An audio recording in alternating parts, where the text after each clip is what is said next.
सुनिए बाबू, कल आप लोग को हम अक्टूबर 1917 की क्रांति बता दिए थे, जिसमें लेनिन ने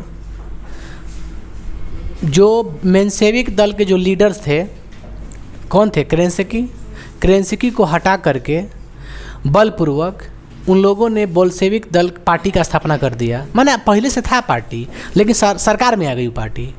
हो जैसे कैसे हम लोग में है, कांग्रेस है, भाजपा है, बीजेपी है, तो दोनों पार्टी है अलग अलग, लेकिन अभी सरकार में कौन पार्टी है? भाजपा है, बीजेपी है। तो उसी प्रकार बोल्शेविक, क्या करें बाबा, आप लोग लेट से आकर डिस्टर्ब कर दे रहे हैं क्लास पूरा। बाबू थोड़ा फास्ट कर दो उसको, पूरा वाइट आ जाएगा ना। कोई दिक्कत है रुखसाना बाबू? कोई दिक्कत है ना? बताइए क्या दिक्कत होगा तो बताएंगे फिर से। तो बोल्शेविक दल के हाथों में पूरी सत्ता आ गई देश की, और उस दल के मुख्य लीडर व्लादिमीर लेनिन थे, उनका पूरा नाम लेनिन थे। तो जब तक लेनिन सरकार में आए, बाबू रे छोड़ दीजिए, जब तक लेनिन सरकार में आए उस देश में धीरे धीरे गृह युद्ध आरंभ हो गया। उसमें सेना को अच्छा से खाना पीना कुछ भी नहीं मिल रहा था, स्थिति खराब हो गई थी, अर्थव्यवस्था पूरी तरह से चरमरा गई थी। जो किसान थे, किसानों से अनाज के जो अनाज उगाते थे उस अनाज को ले लिया जाता था, समझ गए? उस अनाज को जो बचा, उसके पास कुछ भी अनाज अगर बचता था तो उसको वो लोग ले जाकर के कहीं मार्केट में, कहीं मंडी में ले जाकर बेच नहीं सकता था। बेचेगा तब तो उसको मुनाफा होगा कुछ कुछ, तो उसको बेचने का अधिकार नहीं था। क्योंकि जो साम्यवादी पार्टी की स्थापना हुई थी, पहले था राजतंत्र था, कम्युनिस्ट सरकार बन गई, तो कम्युनिस्ट सरकार बनने के बाद सारी की सारी शक्तियाँ, कंट्रोल सरकार ने ले लिया हर चीज़ पे। तो इस तरह से देश की जो अर्थव्यवस्था है, देश की अर्थव्यवस्था पूरी तरह से चरमरा गई थी।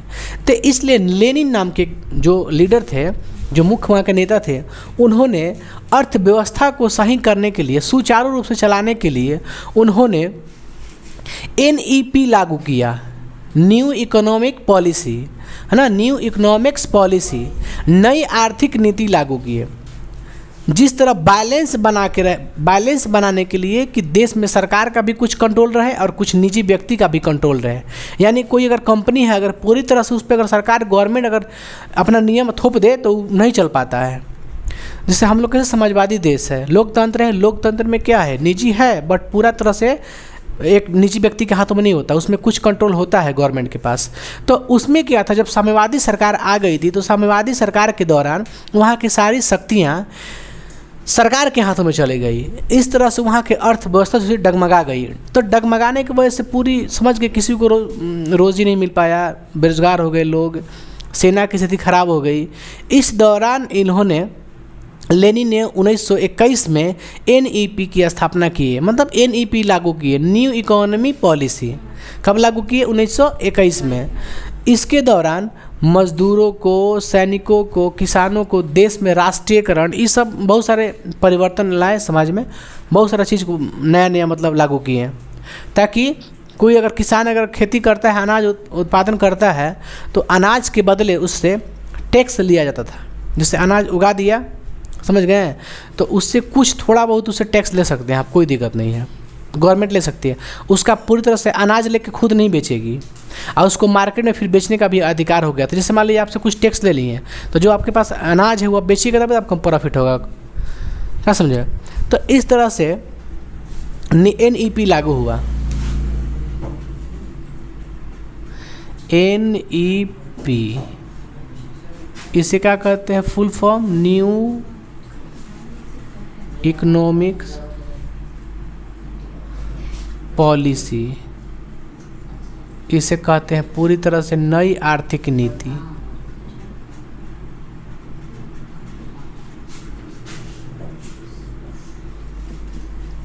यह लागू कब हुआ था? लागू हुआ था 1921 में। किसके द्वारा? लेनिन के द्वारा। इसे 1921 में लागू किया गया। इसकी कुछ विशेषताएं हैं।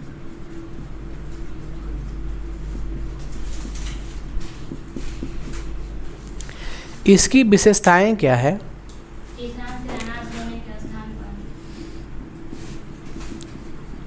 किसान से अनाज लेने के स्थान पर एक निश्चित कर लगाया गया। एक निश्चित कर लगाया गया। ये था पहला। देखिए इसमें क्या है कि जो किसान थे तो किसान से अनाज लेने के स्थान पर जो पहले जो लोग थे, कोई दिक्कत है क्या बाबू? जो पहले के जो साम्यवादी में जो सरकार का पूरा कंट्रोल था इस सब चीज़ पे, तो उस दौरान किसान जो थे ना, किसान से अनाज लिया जाता था। उस समय जो पद्धति था ना, लेन देन की प्रक्रिया थी, तो उसमें जैसे कैसे भी पैसा चल रहा है तो उसमें पैसा नहीं चलता था, वस्तु का विनिमय प्रणाली हो रहा था। किसका हो रहा था विनिमय? वस्तु का, यानी वस्तु का लेन देन। आपके पास गेहूँ है तो गेहूँ ले लीजिए, हमको चावल दे दीजिए। क्या समझे? पैसा नहीं चलता था कि पैसा ले लीजिए इसको और दे दीजिए हमको सामान। तो पैसा का प्रचलन नहीं था। उस समय क्या था? वस्तु विनिमय प्रणाली, माने वस्तु की लेन देन, वस्तु के बदला वस्तु। तो किसान से अनाज लेने के स्थान पर क्या लिया गया? एक निश्चित टैक्स लगाया गया, ताकि मतलब उसको भी ज़्यादा प्रॉफिट हो जाए, थोड़ा बहुत, कि इतना मतलब 20 बीघा में अगर आप के अनाज उगाए तो उसके बदले में थोड़ा बहुत दे दीजिए सरकार को टैक्स। बाकी आपकी मर्जी, आपकी है, पूरी संपत्ति बेचिए जैसे बेचिए। चलिए सेकंड क्या है आप लोग का? भले ही जमीन पर राज्य का अधिकार हो। भले ही जमीन पर राज्य का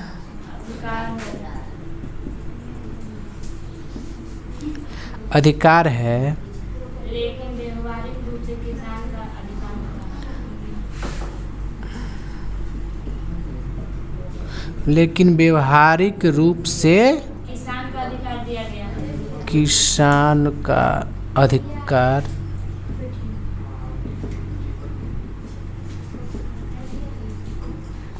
समझ गए? भले ही जमीन पर राज्य का, भले ही जमीन पर राज्य का अधिकार है, लेकिन व्यवहारिक रूप से किसका अधिकार होगा?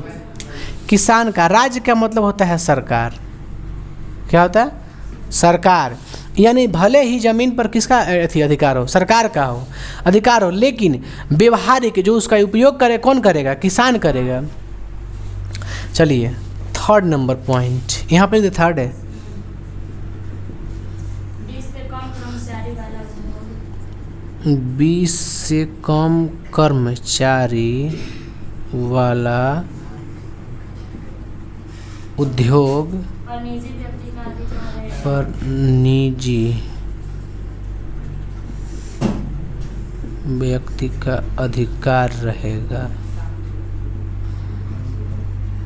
अधिकार रहेगा। देखिए सुनिए, अगर कोई कंपनी है, कोई इंडस्ट्री है, ठीक है, कोई उद्योग है, उद्योग माने कारखाना वगैरह, कारखाना, उसमें मिनिमम 20 लोग काम करते हैं। मैक्सिमम कितना लोग? 20 लोग। मैक्सिमम अगर 20 लोग काम करते हैं तो उस पर स्पेशलिस्ट जिसका है कंपनी, उसी का अधिकार रहेगा, है ना। माने कम से कम में अगर 20 को काम करता हो, मैक्सिमम, उससे अधिक नहीं। अगर उससे अधिक कोई कर्मचारी काम करेगा, उसमें कोई काम करेंगे, तो वो गवर्नमेंट के अधिकार में कुछ ना कुछ का भाग चला जाएगा। लेकिन अगर कम से कम कोई कंपनी है, उसमें 20 गो आदमी खाली सिर्फ काम कर रहे हैं, तो उस पर किसका अधिकार रहेगा? उस निजी व्यक्ति का अधिकार रहेगा। इस पर सरकार कुछ हस्तक्षेप नहीं कर सकती है। अगर 20 से अधिक चला जाएगा तो उस पर कौन कंट्रोल करेगा? सरकार करेगा, क्योंकि बड़ी कंपनी हो जाती है। छोटे कंपनी में 20 ही लोग हो सकते हैं, बड़े बड़े कंपनी में ज़्यादा होते हैं भाई। सोच देखिए, 100 गो 200 किस में होते हैं? बड़ा बड़ा कंपनी में होते हैं लोग। अब 20 गो लोग हैं लगे हैं, तो 20 गो लेके कितना बड़ा छोटा मोटा कंपनी होगा, तो उस पर गवर्नमेंट कोई रूल नहीं लगाती है। वो छोड़ दिए एक निजी व्यक्ति के लिए, जाओ तुम्हारी समझ से इसका उपयोग करो। क्या समझे? एक तरह से बड़ा उद्योग नहीं कहेगा, लघु उद्योग कहलाएगा। 20 गो काम करने के लिए क्या कहिएगा? लघु उद्योग कहिएगा। 20 से कम कर्मचारी वाला उद्योग पर निजी व्यक्ति का अधिकार हो रहेगा। बात नियम लगाया गया एनईपी के तौर पे।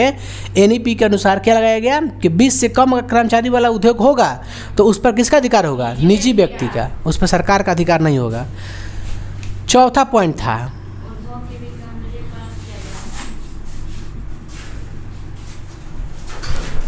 बाबू आप लोग लेट से आते हैं, क्लास को डिस्टर्ब करते हैं।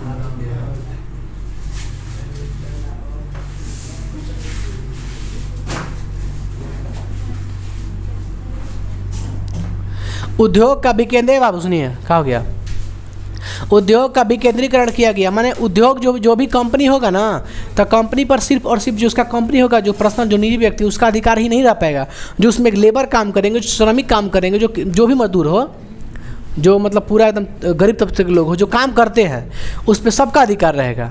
समझ गए? विकेंद्रीय का मतलब बंटवारा, कंपनी में किसी एक भाग का हिस्सेदारी नहीं रहेगा। पांचवा था औद्योगिकरण को बढ़ावा देने के लिए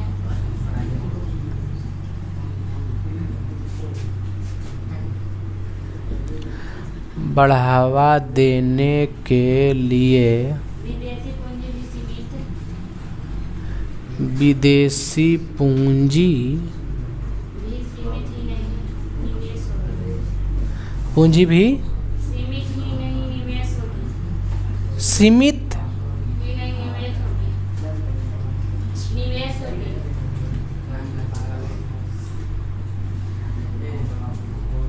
सुनिए बाबू रे, बड़े बड़े कंपनी लगाने के लिए अगर मान के चलिए देश में किसी पैसा का अभाव है, पूंजीपति लोग नहीं है देश में, तो कारखाना चाहे बड़ा बड़ा कंपनी कैसे लग पाएगा? नहीं लग पाएगा। तो स्थापित करने के लिए विदेशियों को भी आमंत्रित हो गया कि आप लोग आके देश में अपना कारखाना खोल सकते हैं विदाउट टैक्स दिए। यानी टैक्स सरकार नहीं लेगा, क्योंकि उसको देश को आगे अर्थव्यवस्था को ऊपर करना है ना। तो अर्थव्यवस्था डाउन है, तो डाउन है तो उसको ऊपर बढ़ाने के लिए, अच्छा अर्थव्यवस्था करने के लिए उसको विदेशियों को भी बोल दिया कि आप लोग पैसा निवेश कीजिए, अपना कारखाना खोलिए। इस पर दिए औद्योगिकरण को बढ़ावा देने के लिए विदेशी पूंजी भी सीमित ही निवेश होगी। यानी नहीं लिमिट भर कि नहीं आप उपयोग करिए, कोई बात नहीं, अपना कारखाना खोलिए आगे बढ़ाने के लिए। चलिए 6 नंबर है, राज्य में जीवन एवं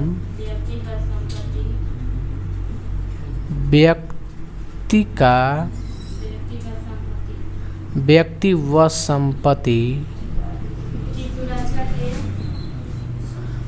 की सुरक्षा के राजकीय बीमा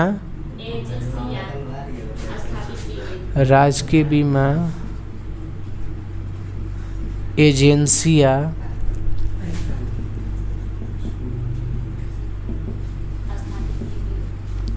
है ना बाबू। व्यक्ति के संपत्ति के लिए, व्यक्ति के संपत्ति के सुरक्षा के लिए किसकी स्थापना की गई? एजेंसिया की। जीवन बीमा होता है ना, लाइफ इंश्योरेंस कॉरपोरेशन, LIC। तो LIC की SDF, वैसे हम लोग में SDFC है, LIC है, बहुत सारा बीमा वाला है कि अपना पैसा आदमी लोग रख सकते हैं सुरक्षा। बीमा कर दीजिए, पैसा रखे रहिए, उसमें उसका पैसा दोगुना हो जाता है, कोई का 1.5 गुना होता है कि ना, इससे होता है ना। तो राज्य में सरकार ने क्या कर दिया, तो बीमा एजेंसियाँ खोल दिया, जिसमें आप लोग पैसा जाकर ले जाकर जमा कर सकते हैं, अपना सुरक्षित रह सकते हैं, संपत्ति को सुरक्षित रखने के लिए क्या खोल दिया? एजेंसी, बीमा एजेंसी LIC 7। विभिन्न स्तरों पर बैंक स्थापित किए गए।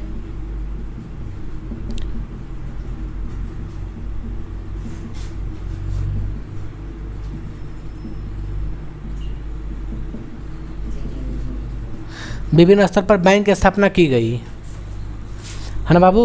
ये 7वां है ना पॉइंट। देखिए मतलब अलग अलग स्तर पर किसी बैंक नहीं खोला जाता है। बैंक में क्या करता है, पैसा जमा करता है, लेन देन करता है। तो लेन देन करने के लिए बैंक की स्थापना की गई ताकि कोई पैसा सुरक्षा रख सके। चलिए 8 नंबर पॉइंट था, ट्रेड यूनियन की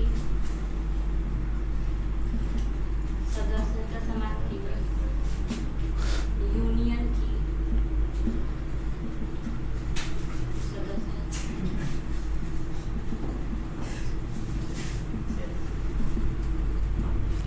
ट्रेड यूनियन क्या कर दी बाबू, सदस्यता समाप्त करिए। ट्रेड एक यूनियन बनाया गया था जिसमें ना सिर्फ और सिर्फ पूंजीपति लोग ही रह सकते हैं, उसका पूरा कंट्रोल भार उड़ देख सकते हैं, उसको समाप्त कर दिया गया बस। और होगा लेकिन छोड़ दीजिए, पॉइंट आपके मेटल में होगा है ना, अब कोई खास नहीं है, ठीक है। अब इसमें नहीं लिख पाएंगे, इतना काफ़ी है आप लोग में से 5-6 को लीजिए, हो जाएगा एग्जाम में। पहला क्या है, किसान से अनाज लेने के बदले टैक्स लगाया गया। भले ही सरकार का ज़मीन पर अधिकार हो, लेकिन व्यवहार कौन, उपयोग कौन करता है, किसान करता है। 20 से कम कर्मचारी वाला क्या कहेंगे, उद्योग कहेंगे, लेकिन उस पर किसका अधिकार होगा, निजी व्यक्ति का। अगला, उद्योग का विकेंद्रीकरण किया गया। औद्योगिकरण को बढ़ा देने के लिए विदेशी पूंजी को निवेश करने के लिए कहा गया। राज्य में पैसा को सुरक्षा रखने के लिए LIC को स्थापना की गई, मतलब ना स्टेट बीमा एजेंसियाँ, विभिन्न स्तरों पर बैंक की स्थापना की गई, ट्रेड यूनियन की संस्था जमा कर दी गई। यही सब था बाबू, यही सब था आपका विशेषता में।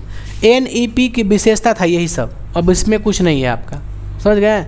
इस तरह से देश की उद्देश्यता अर्थव्यवस्था को बढ़ाने के लिए सब NEP लागू किया गया। इसके तहत बहुत सारे चीज़ की स्थापना की गई ताकि देश की जो अर्थव्यवस्था है सुधर जाए, देश में गरीबी ना रहे, बेरोजगारी ना रहे, हर चीज़ के लिए किया गया।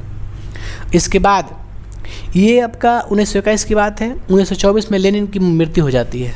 1924 में लेनिन मर जाते हैं। मरने के बाद 1927 या 28 में उसका उत्तराधिकारी स्टालिन बनता है, ठीक है। उसका स्थान पर कौन आ जाता है? स्टालिन।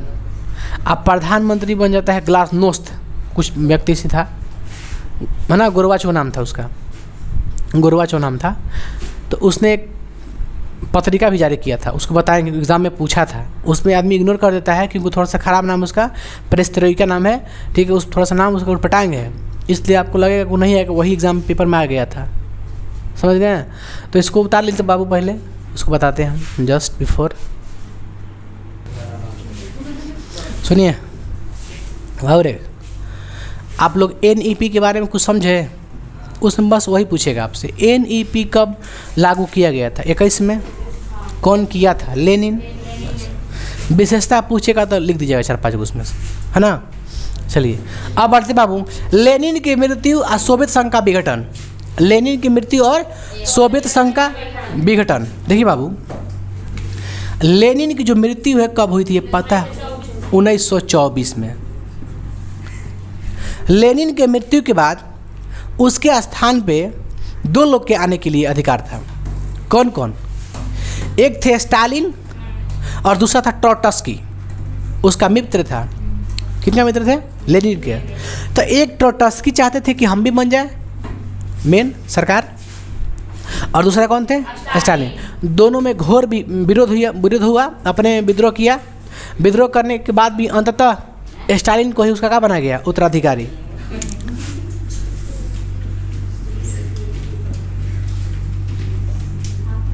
उत्तराधिकारी कौन बना?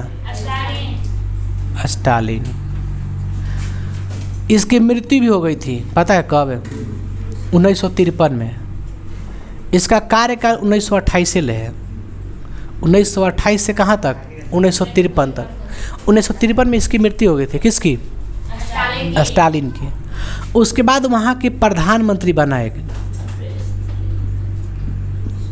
प्रधानमंत्री का चुनाव हुआ जो कब बना बाबू? 1985 में एक प्रधानमंत्री बना जिसका नाम था मिखाइल गोर्बाचोव। अरे नाम ही शायद था।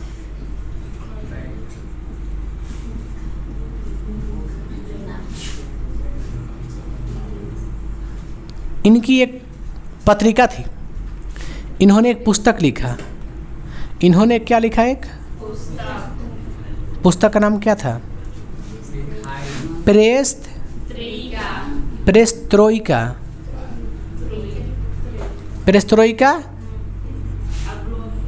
एवं पेरेस्ट्रोइका तथा ग्लासनोस्त। ये पेपर में पूछा गया प्रश्न है कि मिखाइल गोर्बाचोव की पुस्तक या पत्रिका कौन था? Perestroika glasnost. पेरेस्ट्रोइका ग्लासनोस्त, समझ गए। अब देखिए, अंतिम रूप से जो साम्यवादी सरकार थी पूरी तरह से टूट गई। साम्यवादी जो कम्युनिस्ट सरकार थी, कम्युनिस्ट सरकार की पतन कब हो गई थी? 1991 में। जो साम्यवादी सरकार थी, जो साम्यवादी देश था, सबका पतन हो गया कब? 1991 में। यानी कि पतन होने का मतलब ये है कि जितने भी गठबंधन में जुड़े थे, जो USSR में जुड़े थे साम्यवादी देश, ये सब का हो गया पतन हो गया। साम्यवादी ये सब टूट गया, अलग अलग हो गया। यानी USSR का जो विघटन था 1991 में हो गया, ठीक है। यानी सोवियत संघ का विघटन कब हुआ?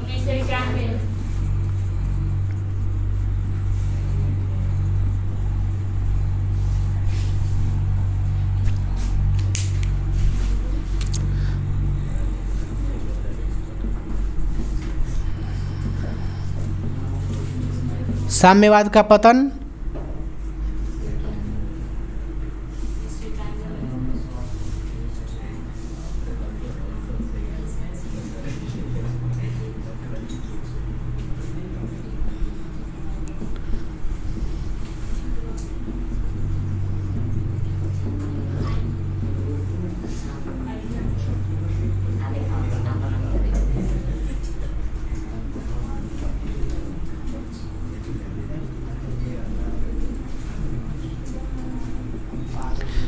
कितने देश में हुआ? 15 देश में, है ना। यानी जो 1991 में सोवियत संघ का विघटन हुआ था वो कितने देशों में टूट गया? 15 गो देश में। उसमें रूस भी था, ये सब देश था, 15 गो देश था। तब 15 भागों में टूट गया। तो एग्जाम में पूछता है कि सोवियत संघ का विघटन कब हुआ? 1991 में। सोवियत संघ की स्थापना कब हुई थी? 1922 में। समझ गए? इस तरह से यहीं तक चैप्टर आप लोग का रहेगा। इसके बाद आप लोग ऑब्जेक्टिव रह गया, ऑब्जेक्टिव को ख़त्म कर देते हैं तो हो जाएगा क्लियर। इसका कुछ क्वेश्चंस है, सब्जेक्टिव क्वेश्चन है। सब्जेक्टिव क्वेश्चन में एक है सर्वहारा वर्ग क्या है, दूसरा क्या है नई आर्थिक नीति क्या है, खूनी रविवार क्या है। ये सब आप लोग को लिखना पड़ेगा, जिसमें हम सभी को क्वेश्चन लिख देते हैं बाबू, ठीक है। एक आपका तीसरा क्वेश्चन क्या है आपका बाबू मटेरियल में? साम्यवाद एक नई आर्थिक और सामाजिक व्यवस्था थी, कैसे? साम्यवाद एक नई आर्थिक और साम्यवादी व्यवस्था थी, कैसे? इसको लिख देते हैं हम, है ना बाबू। इसे मिटा के उसको लिख देते हैं, क्वेश्चन को इसको मिटा लेते हैं। देखिए बाबू, एक प्रश्न आपका सब्जेक्टिव क्वेश्चन एग्जाम में पूछता है बाबू, सुनिए, है ना। साम्यवाद एक नई आर्थिक और सामाजिक व्यवस्था थी, कैसे? साम्यवाद एक नई आर्थिक और सामाजिक व्यवस्था थी, कैसे? ये प्रश्न आता है। इसका आंसर आप लोग लिख लीजिएगा। चलिए लिख देते हैं, ठीक है। चलिए पहला पॉइंट है देश में सामाजिक असमानताओं का को समाप्त कर दिया गया।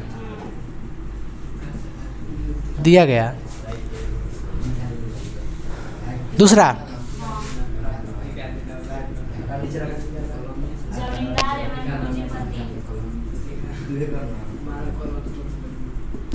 जमींदार एवं पूंजीपति वर्ग का, देखिए जमींदार एवं पूंजीपति वर्ग का बोलबाला समाप्त कर दिया गया।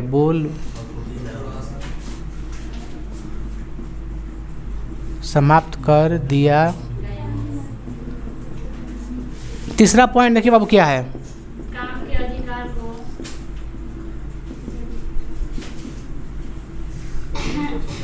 काम के अधिकार को संवैधानिक अधिकार बना दिया गया। ए बाबू थोड़ा स्लो, ठीक है। संवैधानिक अधिकार। अगला पॉइंट आप लोग का है चौथा,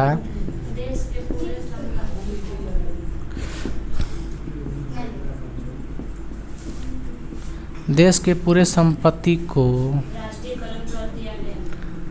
राष्ट्रीयकरण कर दिया गया।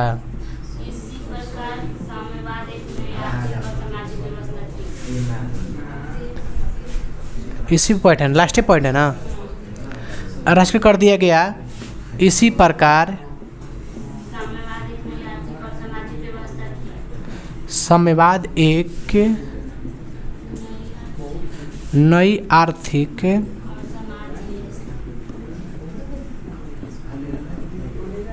सामाजिक व्यवस्था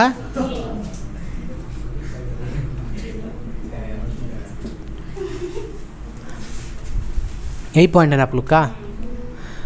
4 को पॉइंट है, इंड हो गया।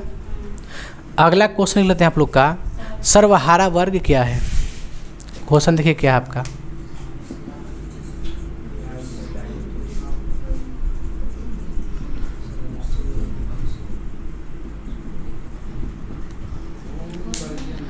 आंसर है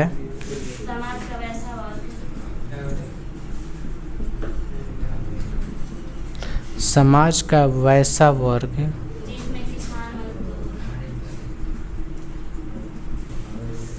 जिसमें किसान, मजदूर एवं कौन बदमाशी कर रहा है?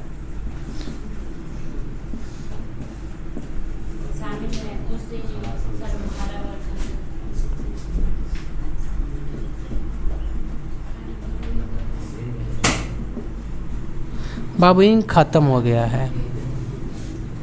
सुनिए, पहला क्वेश्चन क्या लिखे हैं? साम्यवाद एक नई आर्थिक और सामाजिक व्यवस्था थी कैसे? इसमें 4 को आपको पॉइंट लिखना है। पहला पॉइंट है, देश में सामाजिक असमानताओं को समाप्त कर दिया गया।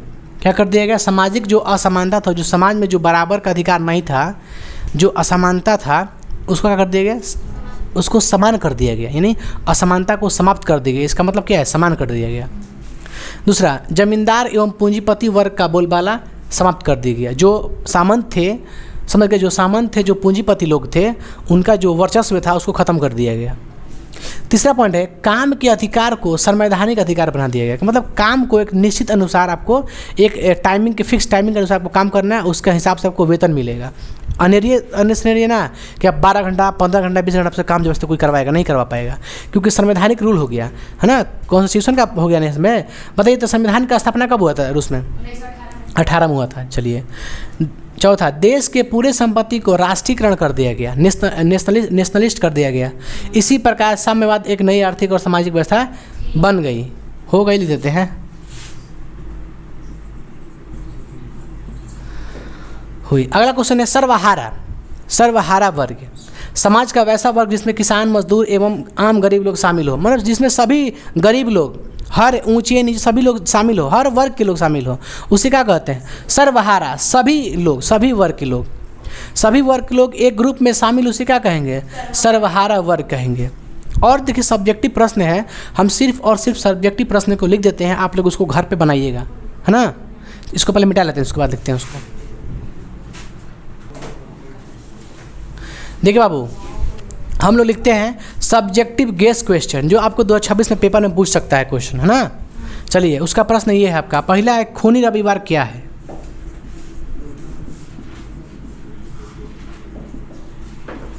दूसरा आपका है, रूसी क्रांति कारणों को लिखें। तीसरा है, नई आर्थिक नीति क्या है?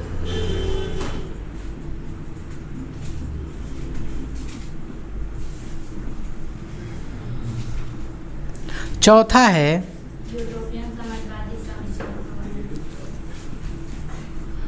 यूटोपियन समाजवादी का, चलता ही नहीं है यार,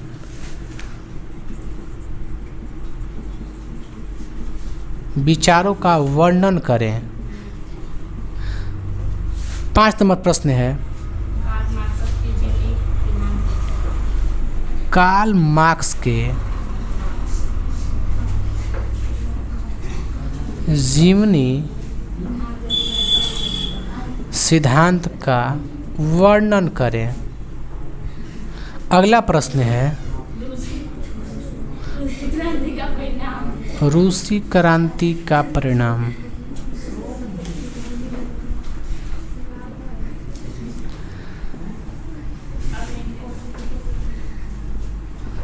देखिए बाबू, ये सब सब्जेक्टिव क्वेश्चन आप लोग घर बनाइएगा ना। आप लोग को होमवर्क दे देते हैं। ये रहा आप लोग का HWR। देखिए, पहला प्रश्न क्या है? खूनी रविवार क्या है? ये पढ़ लिए हैं आप लोग। रूसी क्रांति कारणों को भी पढ़ लिए हैं आप लोग। नई आर्थिक नीति क्या भी पढ़ लिए आप लोग। यूटोपियन समाजवादी के विचारों को वर्णन, ये भी लिख दीजिएगा आप लोग। विचार कैसा, थॉट कैसा था। कार्ल मार्क्स के जीवन, ये भी पढ़ लिए हैं आप लोग। रूसी क्रांति का परिणाम, ये भी लिख दीजिएगा आप लोग कि परिणाम क्या क्या हुआ। समझ गए? सब अपने आप में मोस्ट इम्पोर्टेंट क्वेश्चन है। कैसा क्वेश्चन है? Most important. कोई दिक्कत है? ये चैप्टर हो गया एंड। चैप्टर का हो गया। अब रहा सिर्फ और सिर्फ ऑब्जेक्टिव पूछना। ठीक है बाबू? क्या हम लोग पढ़ेंगे? ऑब्जेक्टिव पढ़ेंगे। दीजिए तो बाबू।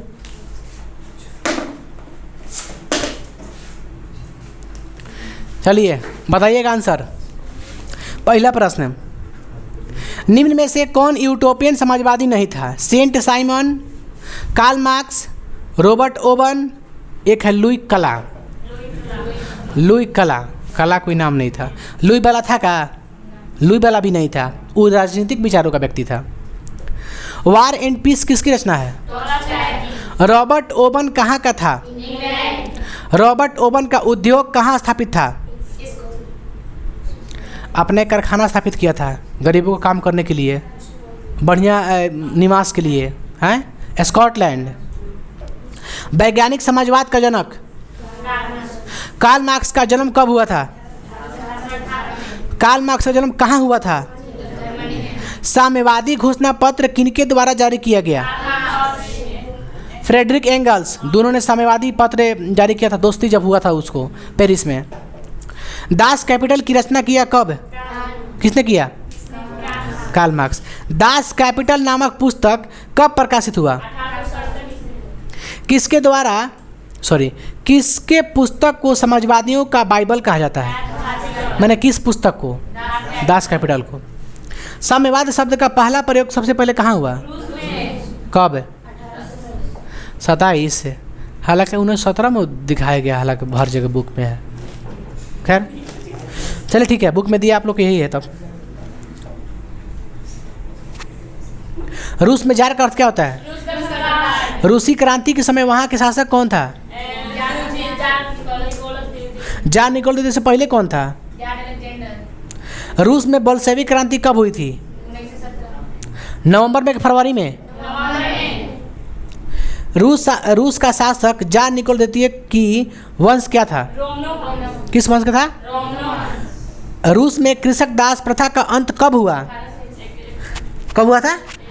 1861। बहुत इंपॉर्टेंट क्वेश्चन है। किसने किया था? रूस में कृषक दास प्रथा का अंत किसने किया?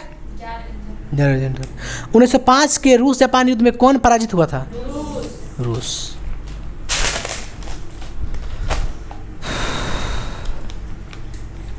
खूनी रविवार कब हुआ?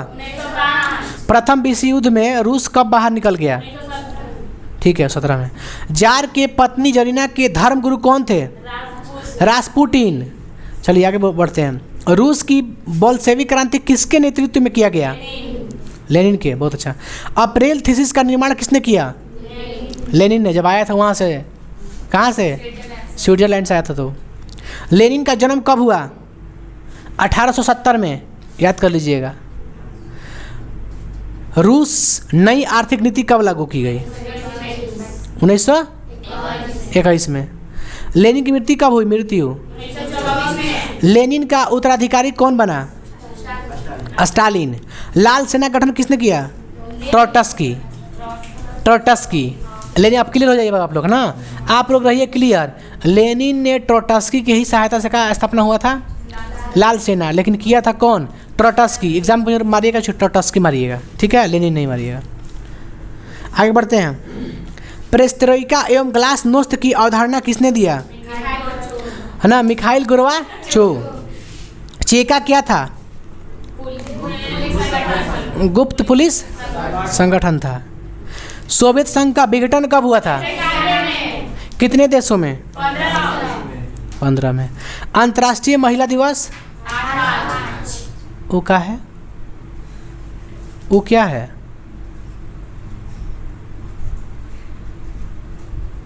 आप देख के बोल रहे हैं जी, हम पूछ रहे हैं, आप देख के बोल रहे थे। फिर हमको बोलने से फ़ायदा क्या? आपको याद करने से फ़ायदा क्या? गजब हाल है। अब है क्या ना यहाँ पर लड़का लड़की के लिए खोल के कॉपी बोल रही वहाँ से।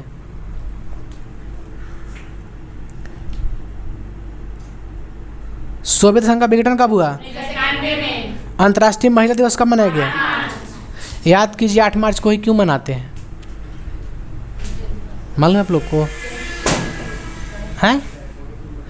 8 मार्च को मनाने का मुख्य कारण ये था कि जब वहाँ के लोग रोटी 2 का नारे लगाते लगाते चल दिए थे। रूसी क्रांति बता रहे हैं आप लोग को, रूसी क्रांति बता रहे हैं बाबू आप लोग को। फरवरी क्रांति, रूस की फरवरी क्रांति में 7 मार्च को हुआ था। 8 मार्च को महिला भी निकल गई थी कारखाना से।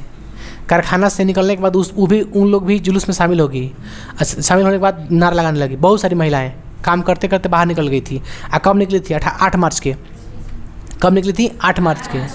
इसीलिए हम लोग अंतर्राष्ट्रीय महिला दिवस कब मनाते हैं? इंटरनेशनल, नेशनल नहीं, अंतर्राष्ट्रीय महिला दिवस 8 मार्च को मनाते हैं। समझ गए? इस तरह से आप लोग का ऑब्जेक्टिव भी चैप्टर ख़त्म हुआ। कोई दिक्कत है? अब आप लोग अपना ऑब्जेक्टिव टारगेट से मिलाते रहिएगा। बुक होगा जो ऑब्जेक्टिव क्वेश्चन बनाते रहिएगा, ठीक है ना? चलिए यहाँ तक उतार लीजिए, आप लोग क्लियर कर लीजिए, ये सब्जेक्टिव क्वेश्चन बहुत इंपॉर्टेंट है।